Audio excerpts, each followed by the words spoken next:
Estructura de la membrana plasmática. Cada célula de tu cuerpo está encerrada en una pequeña burbuja de membrana que tiene una consistencia semejante a la del aceite para ensalada. La primera vez que leí ese factoide no me dio nada de confianza. El aceite para ensaladas puede parecer un límite terriblemente frágil entre una célula y el resto del mundo.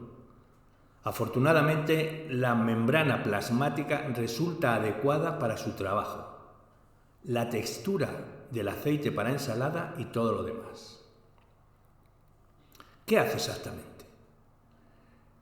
La membrana plasmática no solo define los límites de la célula, sino que también le permite interactuar con su ambiente de forma controlada. Las células deben excluir, absorber y excretar varias sustancias, todas en cantidades específicas.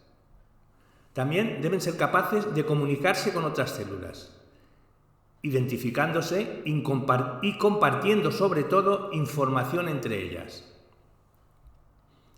Para realizar estas funciones, la membrana plasmática necesita lípidos, los cuales crean una barrera semipermeable entre la célula y su entorno. ¿Qué otra cosa necesita? También necesita proteínas que participen en el transporte a través de la membrana y en la comunicación celular. Y también necesita carbohidratos, azúcares y cadenas de azúcar, que se unen a lípidos y proteínas y ayudan a que las células se reconozcan entre ellas. En el modelo de mosaico fluido, es un modelo aceptado actualmente para la estructura de la membrana plasmática, llamado modelo de mosaico fluido, y fue propuesto por primera vez en 1972.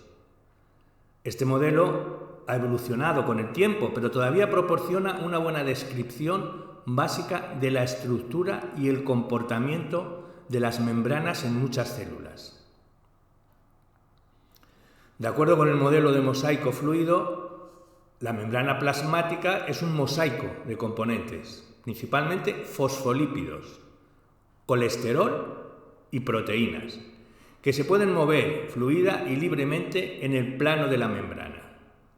En otras palabras, el esquema de la membrana, como el que se muestra a continuación, es solo una instantánea del proceso dinámico en el que los fosfolípidos y proteínas están en continuo movimiento entre ellas.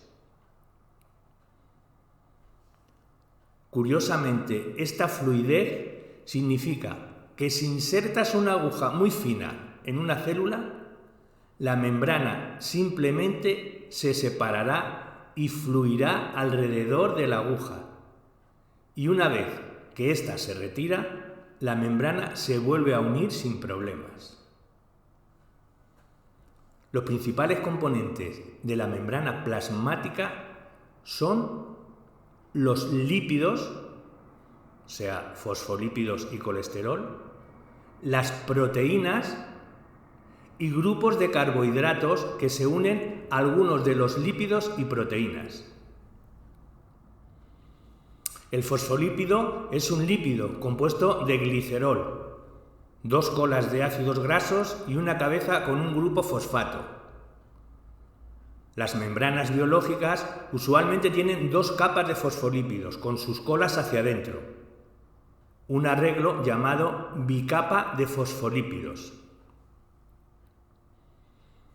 El colesterol es otro lípido, compuesto de 4 anillos de carbono fusionados y se encuentra junto a los fosfolípidos en el interior de la membrana.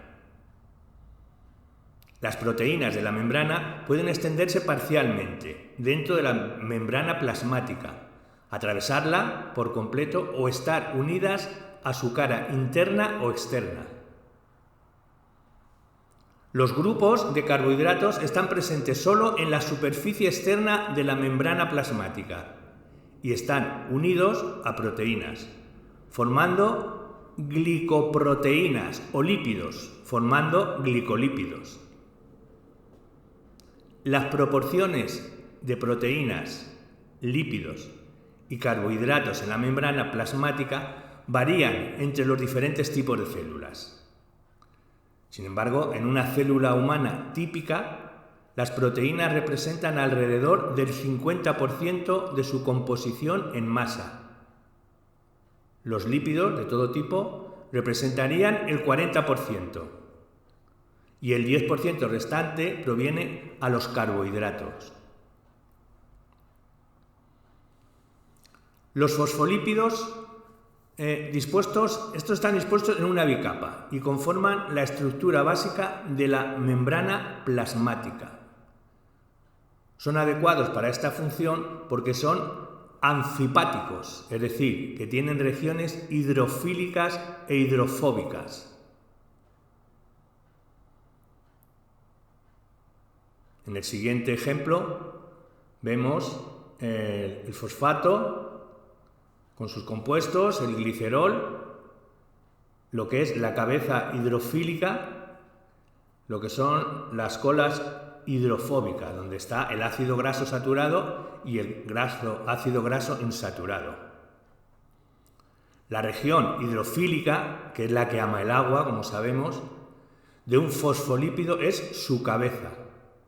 Esta contiene un grupo fosfato cargado negativamente y un pequeño grupo de identidad variable definido como R en el diagrama de la izquierda, que también puede tener carga o ser polar. Las cabezas hidrofílicas de los fosfolípidos en una membrana bicapa se dirigen hacia afuera y están en contacto con el líquido acuoso de adentro y de afuera de la célula. Debido a que el agua es una molécula polar, fácilmente forma interacciones electrostáticas basadas en cargas con las cabezas de fosfolípidos. Esto en cuanto a la región hidrofílica. Ahora vamos a hablar de la parte hidrofóbica. Como sabemos, es el miedo al agua. La parte hidrofóbica de un fosfolípido consta de sus largas colas de ácidos grasos no polares. Las colas de ácido graso pueden interactuar fácilmente con otras moléculas no polares, pero interactúan poco con el agua. Por eso lo de hidrofóbica, por la poca interactuación con el agua. Debido a esto, es enérgicamente más favorable para los fosfolípidos que oculten sus colas de ácidos grasos en el interior de la membrana, donde están protegidos del agua circundante. La bicapa de fosfolípidos, formada por estas interacciones, es una buena barrera entre el interior y el exterior de la célula, porque el agua y otras sustancias polares o cargadas no pueden cruzar fácilmente el interior hidrofóbico de la membrana. Una pregunta que nos haríamos: ¿el agua puede cruzar la membrana? De hecho, el agua sí puede cruzar la membrana plasmática sin ayuda, pero a una velocidad muy lenta. Imagina unas cuantas moléculas de agua que pasan a hurtadillas entre las colas de fosfolípidos y se salen con la suya gracias a su pequeño tamaño, se esconden. Para un transporte rápido de moléculas de agua a través de la membrana plasmática, la célula usa unos canales de proteínas llamados acuaporinas, los cuales pueden abrir y cerrar según lo requiera. Gracias a su naturaleza anfipática, los fosfolípidos no solo son adecuados para formar una membrana bicapa, sino que también es algo que hacen espontáneamente bajo las condiciones adecuadas. En agua o en solución acuosa, los fosfolípidos tienden a organizarse con sus colas hidrofóbicas hacia el interior y con sus cabezas hidrofílicas hacia afuera. Si los fosfolípidos tienen colas cortas, pueden formar una micela. ¿Qué es una micela? Una micela es una esfera pequeña de una sola capa. Mientras que si tienen colas más voluminosas, pueden formar un liposoma. ¿Qué es un liposoma? Es una gota de membrana bicapa con un hueco en su interior. Vamos a hablar de las proteínas de la célula. Las proteínas son el segundo componente principal de las membranas plasmáticas. Existen dos categorías importantes de proteínas de membrana: integrales y periféricas. A continuación, vemos el hélice alfa de la transmembrana y la proteína transmembrana de 3 segmentos. Las proteínas integrales de membrana están, como su nombre indica, integradas a la membrana. Tienen al menos una región hidrofóbica que las ancla al interior hidrofóbico de la bicapa de fosfolípidos. Algunas abarcan solo una parte de la membrana, mientras que otras atraviesan la membrana de un lado al otro y están expuestas a ambos lados. Las proteínas que se extienden por toda la membrana se llaman proteínas transmembrana. Las partes de una proteína integral de membrana que se encuentra dentro de esta son hidrofóbicas, mientras que las que están expuestas al citoplasma o líquido extracelular tienden a ser hidrofílicas. Las proteínas transmembranales pueden atravesar la membrana una sola vez, o bien pueden tener hasta 12 secciones diferentes que cruzan la membrana. Un segmento normal que atraviesa la membrana consta de 20 a 25 aminoácidos hidrofóbicos, organizados en una hélice alfa, aunque no todas las proteínas transmembranales se ajustan a este modelo. Algunas proteínas integrales de membrana forman un canal que permite a los iones o moléculas pequeñas de otro tipo que atraviesan, como se muestra en la siguiente figura. Vemos la proteína periférica de membrana y aquí vemos las proteínas integrales de membrana. Las proteínas periféricas de membrana se encuentran en las superficies exterior e interior de las membranas, unidas a las proteínas integrales o a los fosfolípidos. A diferencia de las proteínas integrales de membrana, las proteínas periféricas no se extienden hacia el interior hidrofóbico de la membrana y su unión es menos estrecha. Vamos a hablar ahora de los carbohidratos. Los carbohidratos son el tercer componente principal de las membranas plasmáticas.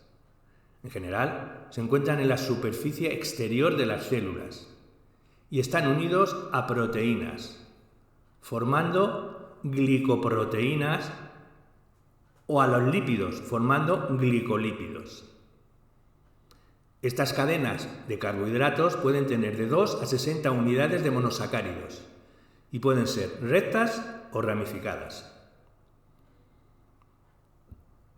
En conjunto con las proteínas de membrana, estos carbohidratos forman marcadores celulares distintivos, algo semejante a credenciales de identificación moleculares, que les permite a la célula reconocerse entre ellas. Estos marcadores son muy importantes para el sistema inmunitario, ya que permiten a las células inmunitarias diferenciar entre las células propias del cuerpo, a las que no deben atacar, y a las células o tejidos extraños a los que sí deben atacar. Vamos a hablar de la fluidez de la membrana. La estructura de las colas de ácidos grasos de los fosfolípidos es importante para determinar las propiedades de la membrana y, en particular, su fluidez. Los ácidos grasos saturados no tienen enlaces dobles, están saturados con hidrógenos, por lo que sus colas son relativamente rectas. Los ácidos grasos insaturados, por el contrario, contienen uno o más enlaces dobles, lo que a menudo produce un codo o doblez. Las colas de ácidos grasos saturados e insaturados de fosfolípidos se comportan de manera diferente cuando baja la temperatura. A temperaturas más frías, las colas rectas de los ácidos grasos saturados pueden unirse estrechamente, produciendo una membrana densa y bastante rígida. Los fosfolípidos con colas de ácido graso insaturado no pueden unirse tan estrechamente debido a la estructura doblada de sus colas. Por este motivo, una membrana de fosfolípidos insaturados permanece fluida a temperaturas más bajas que una membrana de fosfolípidos saturados. La mayoría de las membranas celulares contienen una mezcla de fosfolípidos, algunos con dos colas saturadas rectas y otros con una cola saturada y una cola no saturada, doblada. Muchos organismos, los peces por ejemplo, pueden adaptarse fisiológicamente a ambientes fríos cambiando la proporción de ácidos grasos insaturados en sus membranas. Además de los fosfolípidos, los animales tienen un componente adicional en su membrana que les ayuda a mantener la fluidez y es el colesterol. El colesterol es otro tipo de lípido que se encuentra incrustado entre los fosfolípidos de la membrana y ayuda a disminuir los efectos de la temperatura en la fluidez. A bajas temperaturas, el colesterol aumenta la fluidez al evitar que los fosfolípidos se compacten, mientras que a altas temperaturas la disminuye. De esta manera, el colesterol amplía la gama de temperaturas en la que la membrana mantiene una fluidez funcional y saludable. Los componentes de la membrana plasmática. Componente y ubicación. Fosfolípidos, ubicación, estructura principal de la membrana. Componente colesterol, ubicación, incrustado entre las colas hidrofóbicas de los fosfolípidos de la membrana. Componente proteínas integrales, ubicación, incrustadas en la bicapa de fosfolípidos, puede o no extenderse a través de ambas capas. Componente proteínas periféricas, ubicación, en la superficie interna o externa de la bicapa de los fosfolípidos, pero ojo, no incrustados en su interior hidrofóbico. Componente carbohidratos, ubicación, unidos a proteínas o lípidos en la superficie extracelular de la membrana, formando glicoproteínas y glicolípidos.